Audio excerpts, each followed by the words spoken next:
This is Right to Life Radio with John Girardi on Power Talk 96.7 and AM 1400, a production of the Right to Life of Central California.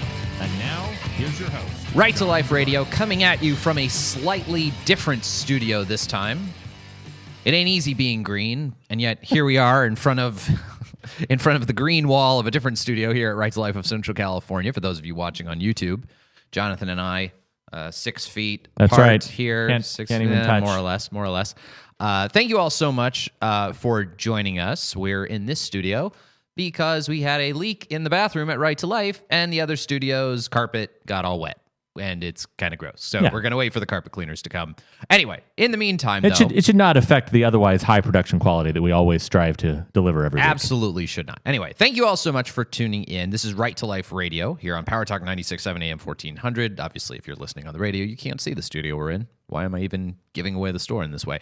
But thank you all so much for listening. A production, as always, of Right to Life of Central California, rtlcc.org. All right, Jonathan. Well, I've been in the news. Yes. A little bit in the last week, and we are going to talk about it.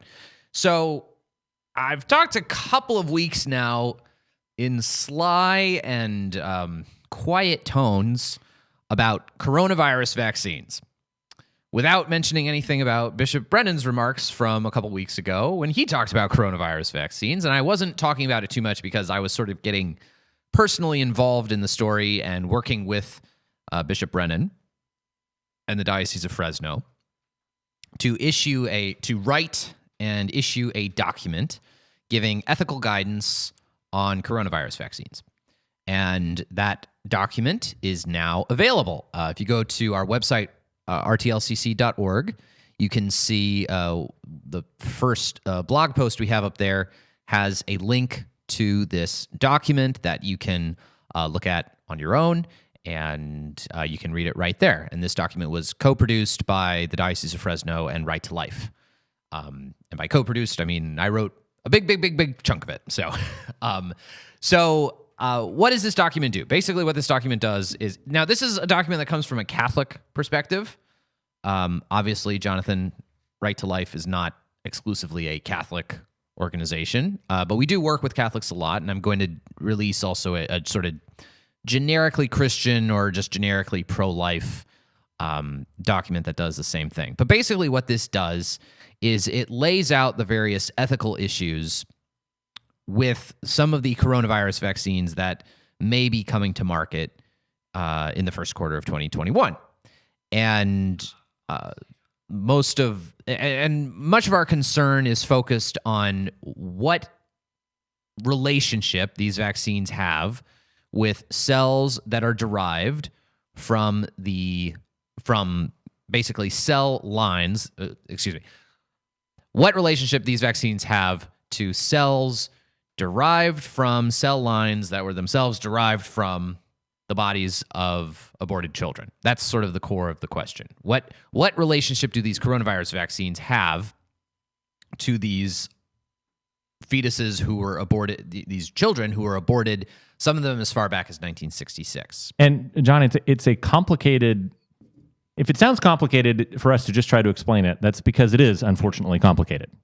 Medical ethics can be cut and dry, but it can also be very complex. So one of the ways I want to describe it is like this, because sometimes people hear abortion, fetal tissue, vaccine, and they think, oh my gosh, I'm shooting myself up with a dead baby. I don't want any part of it. And that's maybe not the best way of describing it. So Jonathan, we're gonna give it this illustration. All right, Jonathan, let's pretend you need a kidney. All right. Oh, my kidney. Ugh. Yeah. And Jonathan needs a kidney. So is it immoral for me to donate a kidney to Jonathan? No, of course not. It's not immoral for me to donate. It's not immoral for Jonathan to get it.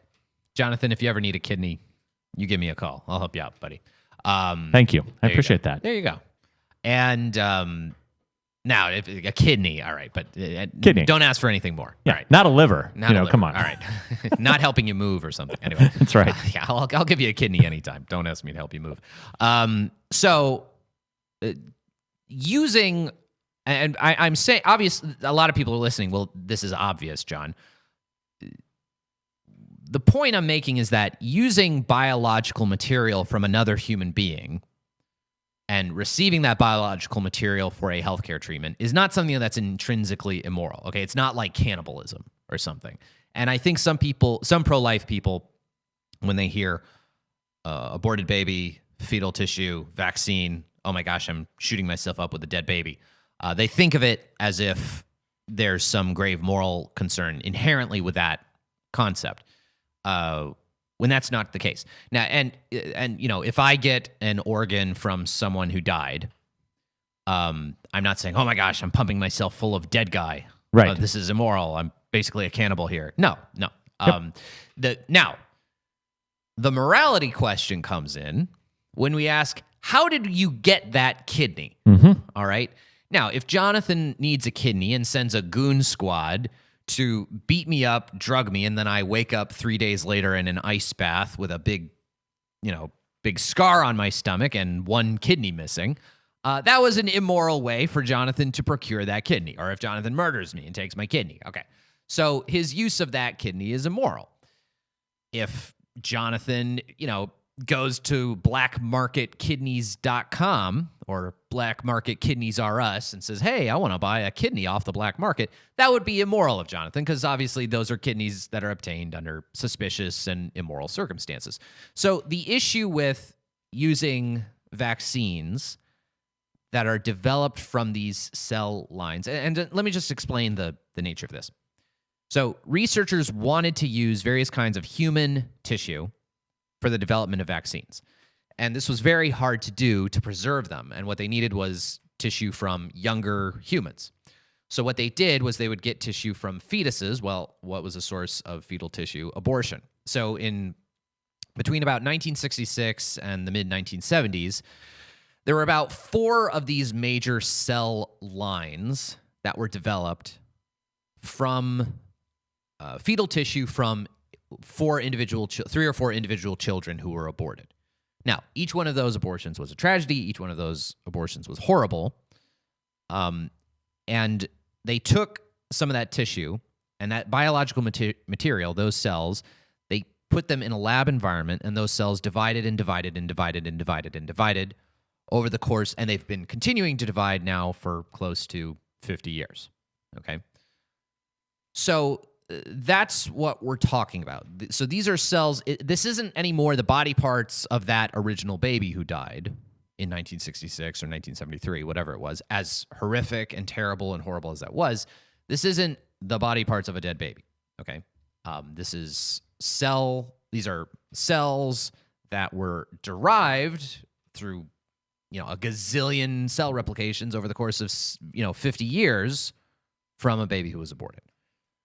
And the question is, well, can we ethically use this knowing the unethical origins of that cell line? Again, it gets you to the problem of, all right, I want a kidney.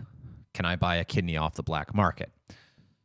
So ordinarily the answer is, I think, no. If you have any sort of alternatives, you should not do that. And that's sort of the guidance that the Bishop of Fresno is giving and that I give is basically, look, the use of these cells is immoral.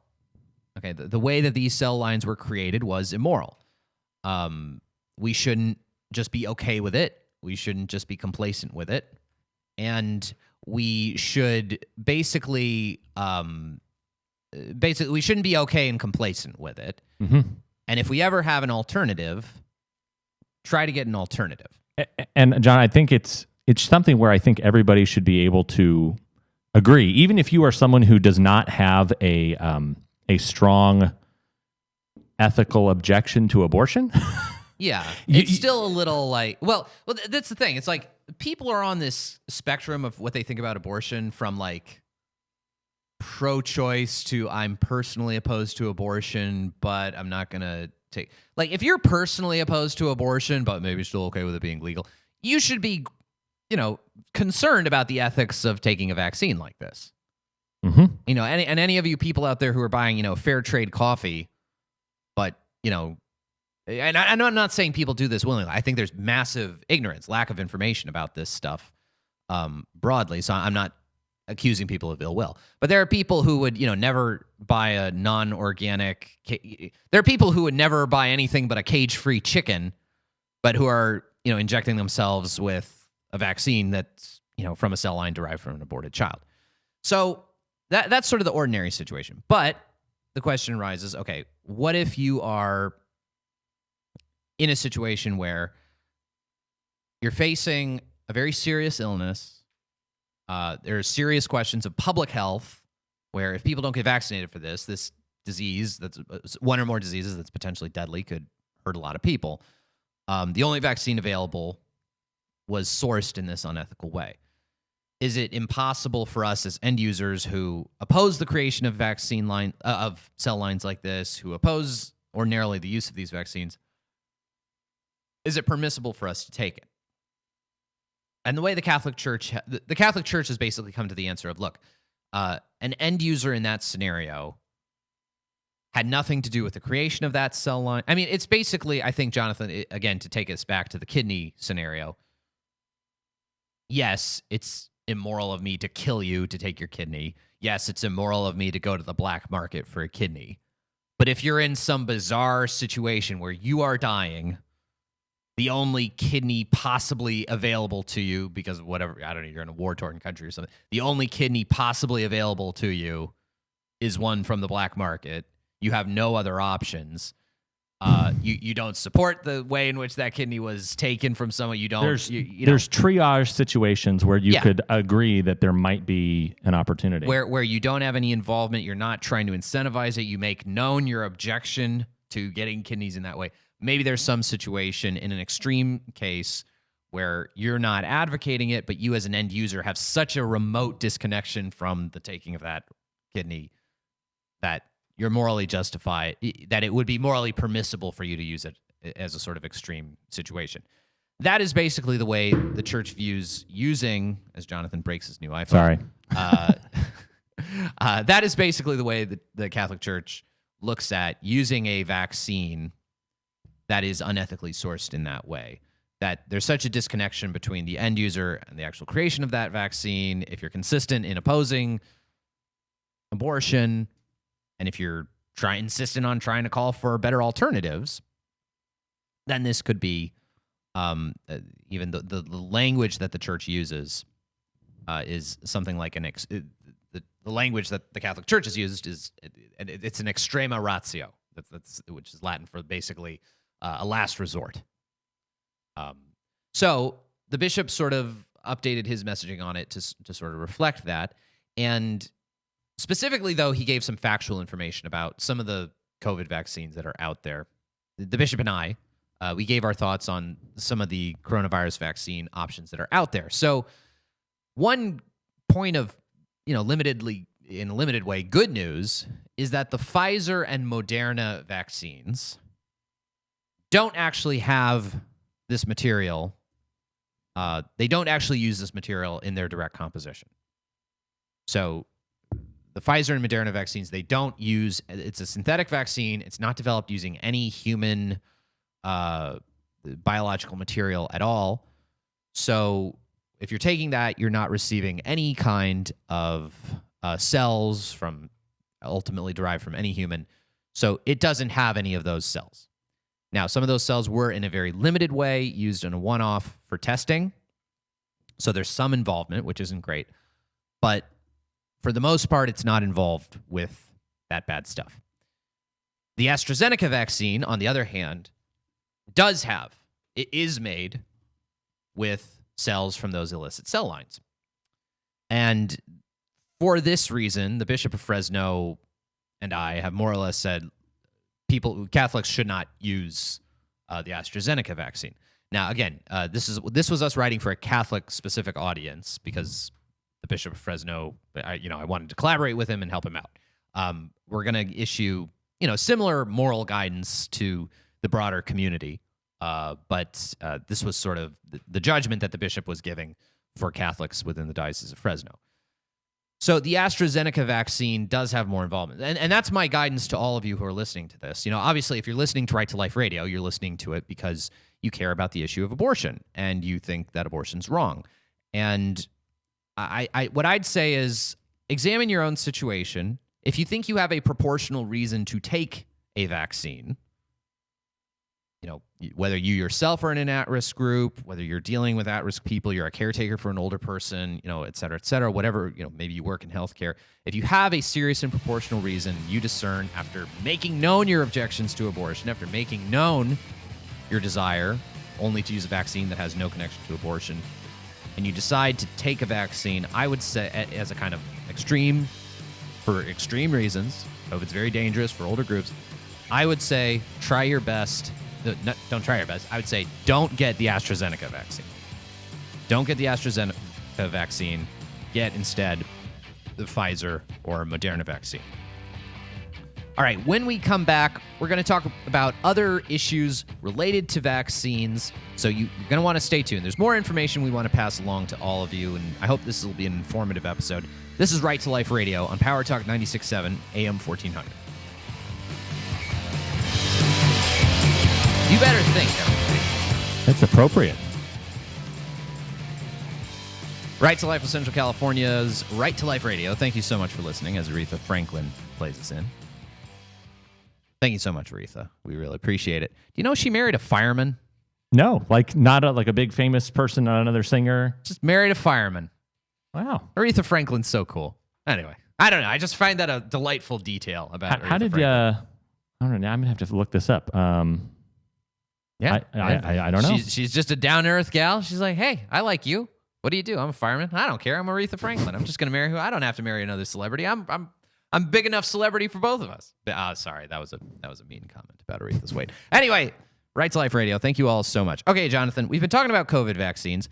Now, this is a point that we didn't really talk about very much. As some of you listening may know, the Bishop of Fresno and I Right to Life released a joint statement about COVID vaccines and some of the ethical issues surrounding the various COVID vaccines that are out there.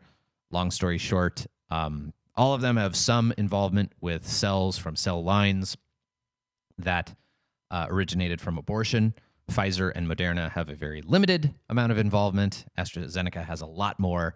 If you think you have a serious reason or a proportional reason for wanting to take a COVID vaccine, I'd say don't take the AstraZeneca vaccine. Look at the Pfizer and Moderna vaccines instead. And fortunately for you, that one is not approved for the United States. Well, AstraZeneca, and AstraZeneca has actually had a lot more problems. So fortunately, and there are other also. I think since we published this, there's been more news about Johnson & Johnson potentially having a vaccine. Yeah, I was going to say not good.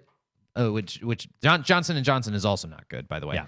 So one thing though that I wanted to talk about is the idea of COVID vaccine mandates, because I think especially here in California, we could see mandates coming along to insist that people take the COVID vaccine. And John, to clarify, that's not when you and I go have lunch. We mean like a compulsory vaccination. A mandate. Date. Okay. That's right. No. A compulsory. Yeah. So basically having the state require that you take the vaccine. Now, and we talked about this a bit last week. I don't think, and the more I've thought about it, the more I've come to my conclusions about what I think is going to happen. So I don't think it's going to be like some blanket requirement, like California is not going to make everyone in the state take a vaccine.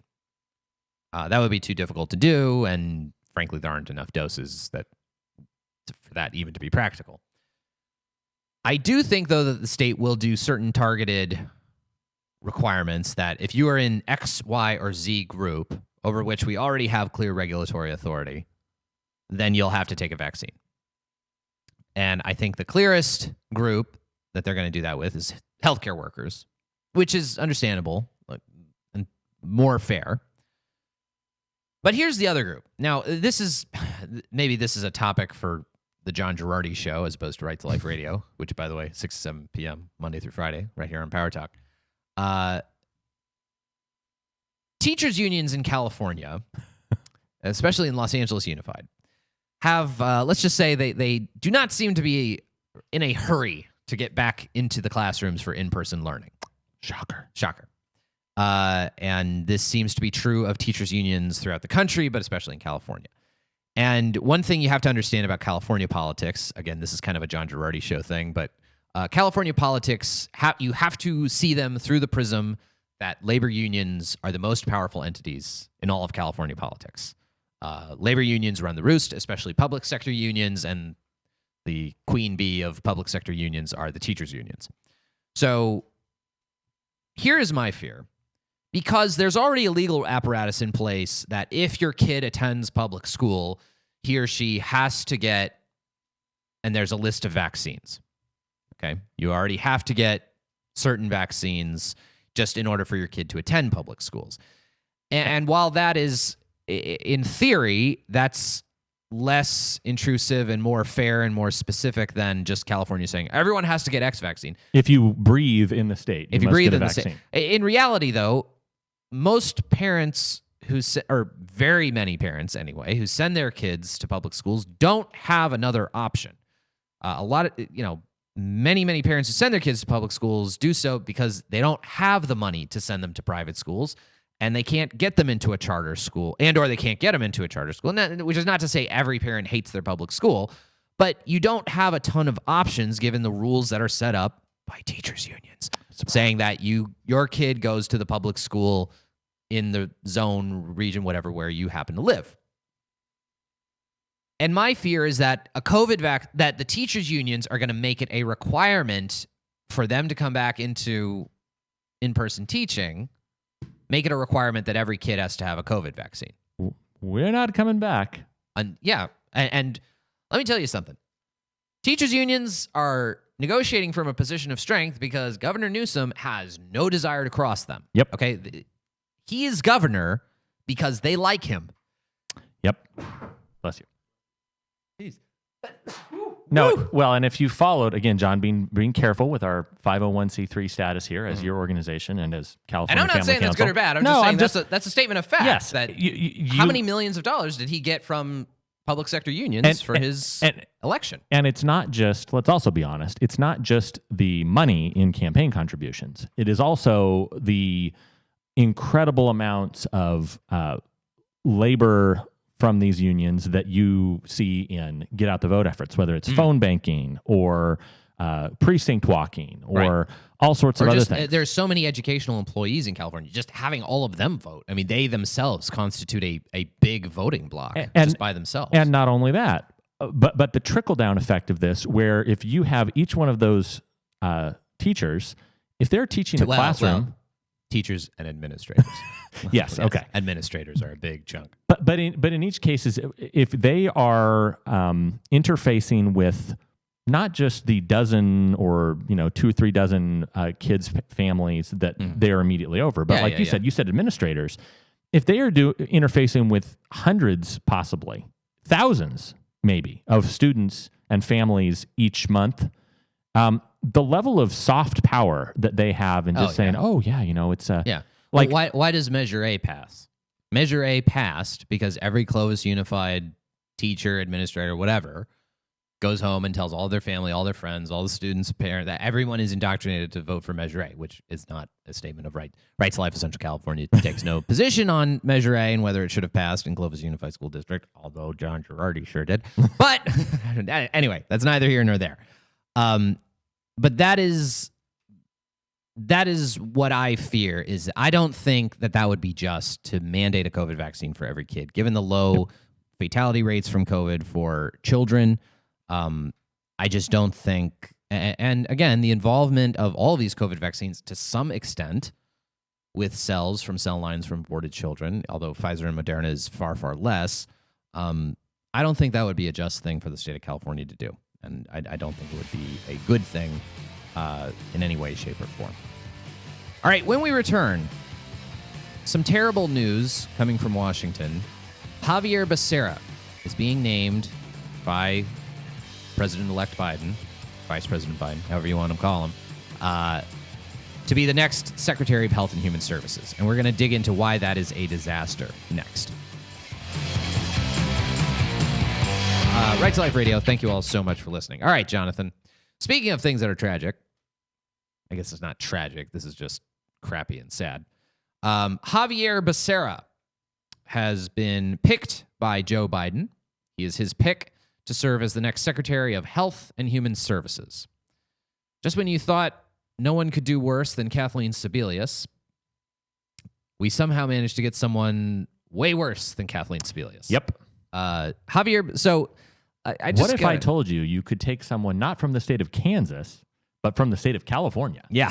And someone who was not the governor, but was the radical attorney general who was persecuting David DeLayden and Sandra Merritt. Right. So we need to spend some time talking about this, because when Jonathan and I heard the news over last weekend that Javier Becerra was being named the next HHS secretary, we were both like, "Oh my gosh, this is a disaster!"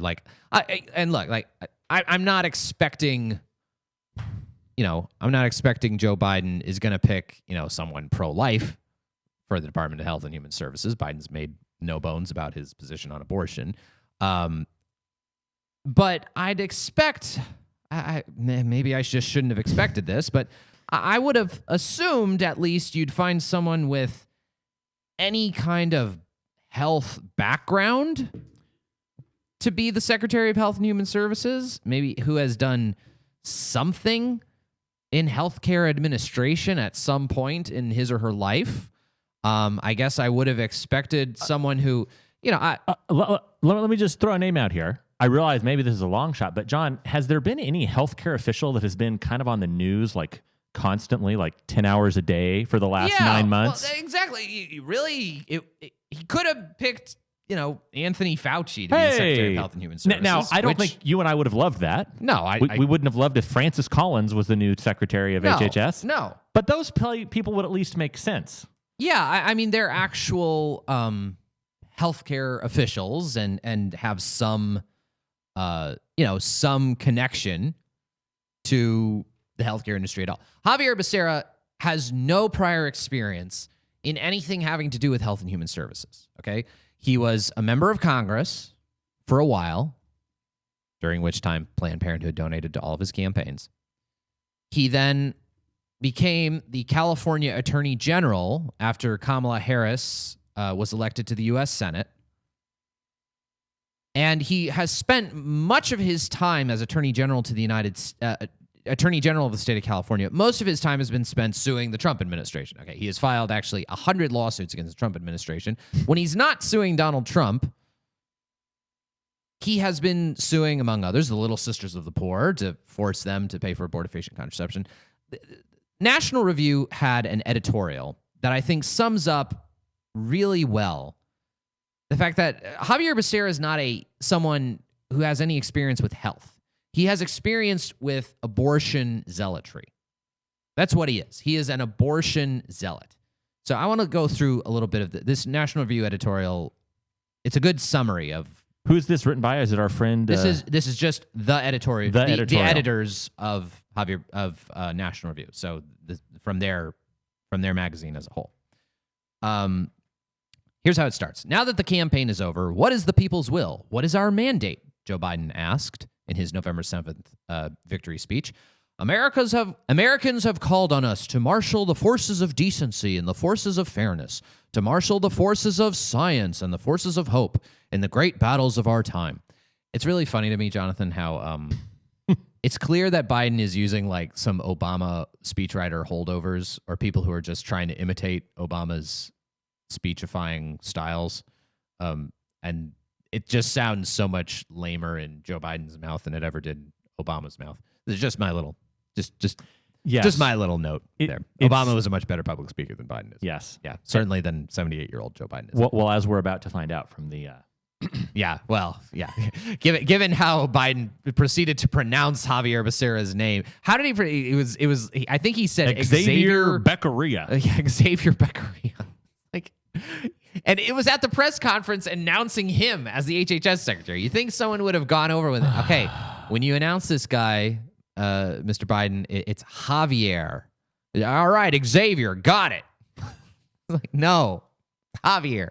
We realize President Have you Trump ever met a Mexican person in your life? Like for God's sake. Anyway, anyone of Spanish, anyone from a country that was at one time or another colonized by Spain.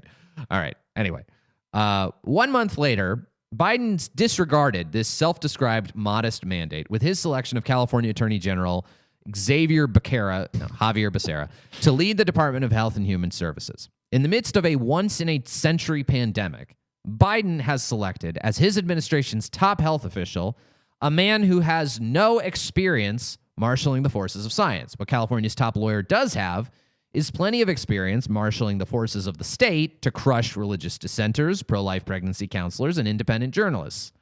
Becerra has waged a legal crusade against each of these groups as Attorney General. In 2017, Becerra filed felony charges against the pro-life activists and citizen journalists who had gone undercover to expose Planned Parenthood's gruesome practice of selling the body parts of aborted children to biotech companies. I should note, selling it for profit, which is illegal. California is a, quote, two-party consent state for audio recordings. I'll note, though, that these audio recordings happen in public places, so the two-party consent thing is different in that setting. Anyway, but the progressive LA Times editorial board called Becerra's decision to file criminal charges a, quote, disturbing overreach. The law had not been similarly enforced against animal rights activists who recorded undercover videos. One writer at Mother Jones called the Planned Parenthood videos a legitimate investigation, and no level of government should be in the business of chilling it. Becerra has also zealously defended a California law requiring abortion coverage in insurance plans offered by churches. Yes, churches. In January, the Office of Civil Rights at the Department of Health and Human Services ruled that California's abortion mandate violated a federal law known as the Weldon Amendment, which prohibits federal funding of states and localities that force health providers and insurers to participate in or cover abortion. Becerra announced California would not comply. There are more examples of Becerra's bizarre and misplaced extremism. In 2019, he aggressively opposed the merger of two religiously affiliated hospital chains in California because the resulting consolidated chain could reduce access to both abortion and gender reassignment surgeries. Which we've talked about on this show. Right. Who was it? Was it the Washington Post or New York Times? No, it was 538. Oh, that's Remember right. them? The 538 who like basically just taking up all these ACLU talking points that Catholic hospitals in remote parts of the country should be forced to provide abortions and have all their health exemptions overrun. In 2018, Becerra and the state of California were smacked down by the U.S. Supreme Court over a state law forcing pro-life pregnancy centers to advertise abortion. This was the thing that said pro-life pregnancy centers had to have a notice inside the wall of their clinic, in their waiting room, letting people know where they could go to get abortions.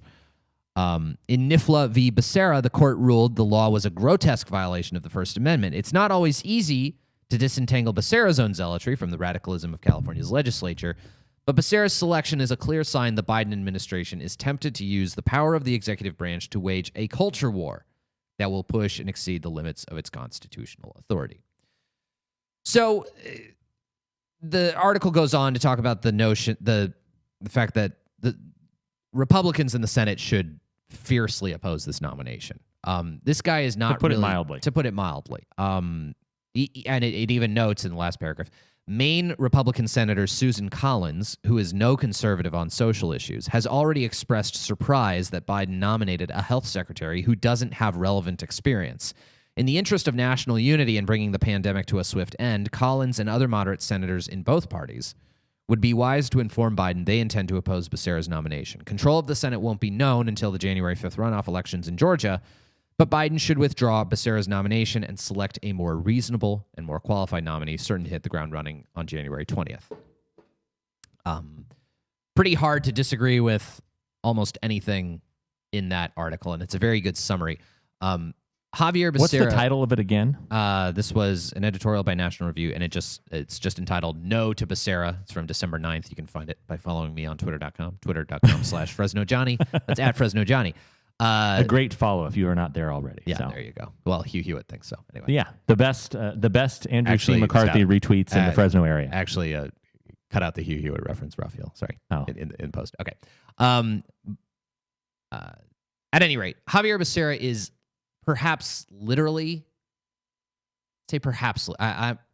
I'm not one to confuse literally and figuratively, or folks to say literally when I mean I just really, really want to emphasize this. There may not be a single person in America I would less want to be Secretary of Health and Human Services than Javier Becerra. I don't know, maybe like an actual Planned Parenthood doctor would be worse. I mean, if it was Cecile Richards was the actual secretary, Richards, okay, she might be like the one person. That's that you could say. Cecile Richards would be worse. I'd rather have Dr. Leanna Wen. Oh yeah. than Javier Becerra. Like Leanna Wen, who was the Planned Parenthood executive director for a while, I would rather have her because I think she's less of an abortion zealot than Becerra. And Leanna Wen was the president of Planned Parenthood.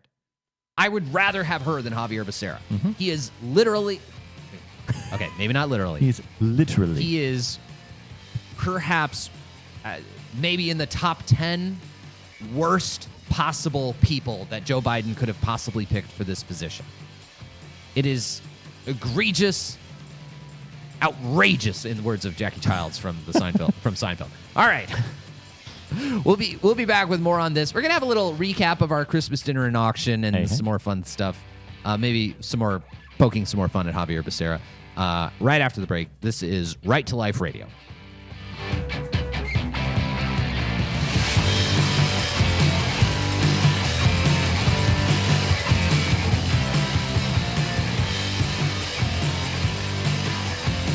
Right to Life Radio.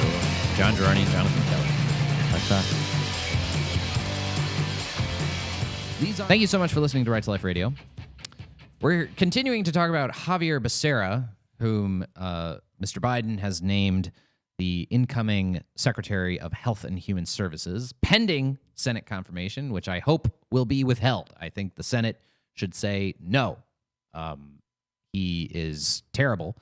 We've read one article about how terrible he is. Jonathan, you've got an article pulled up about how terrible he is, and I've got another article about how terrible he is. So let's see if in the next 5 minutes we can pack as many facts about why Javier Becerra is an absolute disaster if he's named as Secretary of Health and Human Services. So my colleague, Greg Burt, who is our Director of Capital Engagement, wrote this article. You can go find it at californiafamily.org, and the title is the top article right now. Religious liberty is not for churches, says Biden's proposed HHS Secretary Javier Becerra. Well, that's an odd position to take. You would think if it's for anybody, it would be for churches. You would think. But he goes on and he talks about essentially in 2017, Kamala Harris, who was then the Attorney General of California, was elected to, 2016 she was elected, 2017 she assumed office, which left a vacancy. Yeah. And Javier Becerra was nominated by then Governor Jerry Brown to fill that vacancy. And when he was having a hearing, our good buddy James Gallagher. Yeah, we loved. Right to Life Central California does not endorse any politicians, but James Gallagher. I would say he is an exceptional public servant. I'll put it that way. He votes pro-life all the time. Yes. So. Yeah, he's a good guy as a individual. And you can even see this in the video, John. When you go here, you can watch the video. He and AG Becerra, then Congressman Becerra, get into some friendly banter. You can hear him talking about going out for a beer and everything. So it's not a angry conversation. But he says, I'm really concerned about some of these statements that we're seeing about churches and other faith-based groups, Right to Life, pregnancy care centers, not having religious freedom. And he goes on, let me read you one of the quotes here. Mr. Becerra, he's being asked about his positions on AB 775. And he says, quote, on religious protections, the protection for religion is for the individual, Becerra explained. I think it is important to distinguish between protections that you're affording to the individual to exercise his or her religion freely versus the protections you're giving to some institution or entity who is essentially bootstrapping the First Amendment protections on behalf of somebody else. Which is an incredibly minimalist reading of the First Amendment. The First Amendment protects free exercise of religion, and I think we've pretty consistently seen throughout American history that this is a protection that applies to churches and to not just to individuals, but to corporate entities as well. And, at the very least, Becerra could say, I know this is a disputed opinion, but, I think the notion that he's just out there saying, oh, no, the First Amendment, free exercise of religion doesn't apply to churches. Are you flipping kidding me? The Fresno Bee, I think, will be very interested to find out that their reporters have First Amendment protections, but not the newspaper itself. Not the newspaper. Yeah. Yeah, exactly. So just beware, everybody. Right, exactly. So that applies to abortion stuff quite a bit. I mean, a lot of our complaints with Becerra is the fact that he wants to force churches to do things that violate their fundamental beliefs. Related, we didn't even talk about this in the last segment, but as California's Attorney General, Javier Becerra has ramped up lawsuits against the Little Sisters of the Poor and other entities that didn't want to comply with the Affordable Care Act's, the old HHS mandate, which requires that such entities provide in their employer-based healthcare plans coverage for abortifacient contraception and contraception in general. Javier Becerra himself has been suing the Little Sisters of the Poor. Joe Biden has pledged he would renew the lawsuits against the Little Sisters of the Poor, and this is precisely the man to do it. Javier Becerra has a BA in economics, a law degree from Stanford, and no credentials or expertise in medicine. He was in the House of Representatives for like 24 years, had consistent 100% perfect scores from Planned Parenthood and NARAL Pro-Choice America. Planned Parenthood has giddily endorsed the choice of Becerra to be the Secretary of Health and Human Services. This guy should not be the Health and Human Services Secretary. The only thing about him that relates to health or human services isn't really a health issue at all. It's abortion. As we've said, abortion is not about health. It's not about healing people who have something wrong with them.